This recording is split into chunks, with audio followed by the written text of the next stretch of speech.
ప్రపంచవ్యాప్తంగా ప్రాముఖ్యంగా అందరికీ తెలిసిన మొదటి పెద్ద ఓడ నోవాహు యొక్క ఓడ. మానవాళికి తెలిసిన అత్యంత ఆసక్తికరమైన కథలలో నోవాహ్ ఆర్క్ అనే కథ ఒకటి.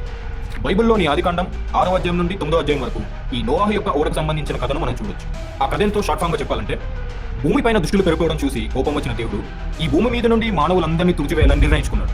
కానీ జలప్రలయం రావడానికి ముందే నోవాహు అనే ఒక నీతిమంతుడైన మనుషుడితో దేవుడు మాట్లాడి మానవజాతి దుష్టత్వం వల్ల జలప్రలయం వస్తుంది అని నోవాహుని హెచ్చరించాడు. జంతువులను, పక్షులను, అనేక విధమైన జీవరాశులను నీతిమంతుడైన నోవాహును మరియు అతని కుటుంబ సభ్యులను మాత్రం రక్షించడానికి దేవుడు నోవాహుని ఒక పెద్ద ఓడ నిర్మించమని ఆజ్ఞాపించాడు. దేవుని ఆజ్ఞ ప్రకారం ఓడ నిర్మించి అతని కుటుంబ సభ్యులను మరియు జంతువులను, పక్షులను, పురుగులను, అన్ని విధమైన జీవరాశులన్నింటినీ జతలుగా ఆ ఓడలోకి తీసుకుని వెళ్ళాడు. అందువల్ల జలప్రలయం వచ్చినా కూడా వారు నాశనం కాకుండా ఆ ఓడలోనే సురక్షితంగా ఉన్నారు.